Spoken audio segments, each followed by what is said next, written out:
biggest loser, finally, Donald Trump. Okay. Yes. And you know, I have not said that, and I don't believe in any of the other debates. I was a mixed bag on a lot of them. I thought Trump won a lot of them. I didn't believe, as the pundits did, that he wasn't doing well. I thought he was hitting below the belt, and Republican voters like that. But here, instead of being big, he seems small. Yeah. And so they brought him down a couple of notches. He looked like a con man, and he didn't have good answers. Fox News, I mean, hit him time and time again with, now you say you cut the education department and the EPA, but here are the numbers for education department and EPA. They're not even close to the numbers you gave. Here's what you said one time. Here's what you said another time. Yeah. It doesn't look like you're a man who's telling it like it is. Yeah. I mean, so that was Fox, and then the other guys battered him, and he quieted down a little bit. And I think that that John and Jimmy, when they talked about it in the live coverage, were exactly right. Right? You don't attack him for being a bully. That only helps him. Mm-hmm. You attack him for being a con man. Right? And so that's why I think Rubio's saying you're just trying to, play the voters for suckers like you did those poor people at Trump University. That was a great kind of line. The defining line of tonight, and why Trump wound up being the loser in my mind here. I think that he's the loser of tonight. I still think, and maybe just as you start to think he might lose the debate, I go in the opposite direction and think he almost can't lose debates at this point, regardless of what happens. Maybe we'll see, but I think that a lot of people are going to like his performance. But this is what they need to do to have any chance of taking him down. And I think there's no way that this could be wrong. This is what every debate will be from now on.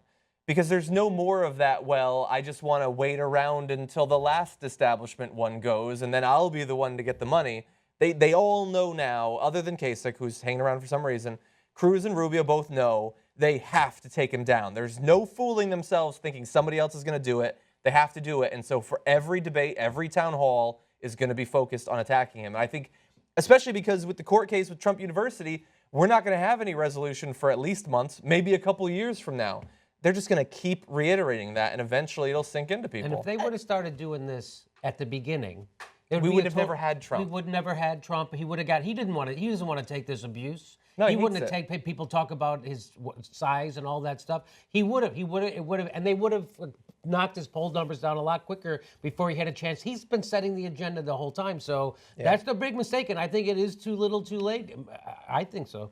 Yeah, and look, I like that little specifics are coming out about Trump and what he would do if he became president. And I love that it was mentioned that he would cut the education department. Not cut it, he'd get rid of it, right? First of all, the amount of money we spend on the education department is relatively small, right? You make a lot of money as a professor, totally, don't you? I'm like really living high off the hog right now. I'm a fat cat.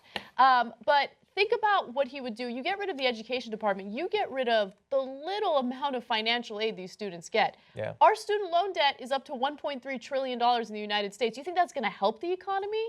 It's going to just continue to destroy the economy. Student loan debt is already destroying the economy. You're just going to exacerbate the problem. So I like that they attacked him on that. That was great. And I think that if he has these young voters who think he's this big, strong bully and they love it, at least now they can look at some of his policy ideas and realize he's not for you. He doesn't care about you. You know what? I really think he lost the hell out of this debate. I think that not only all the things we just mentioned, but going back to the penis discussion that Trump started, right? I think that's a lose for him on two counts.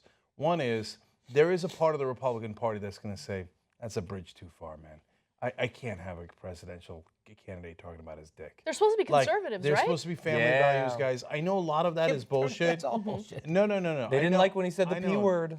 I know, but there are some women at home, that are evangelicals, and there's it's going to bother some, and they're going to talk about it around the kitchen table. That was a little too much, right? And so that's going to bother them a little bit. And then he looks insecure when he says, believe me, I don't have a problem down there. Says, I might have a problem down there, right? And that again, it makes him look small, maybe literally, right? And so that does not play well among Republican voters. You got to look big, not small.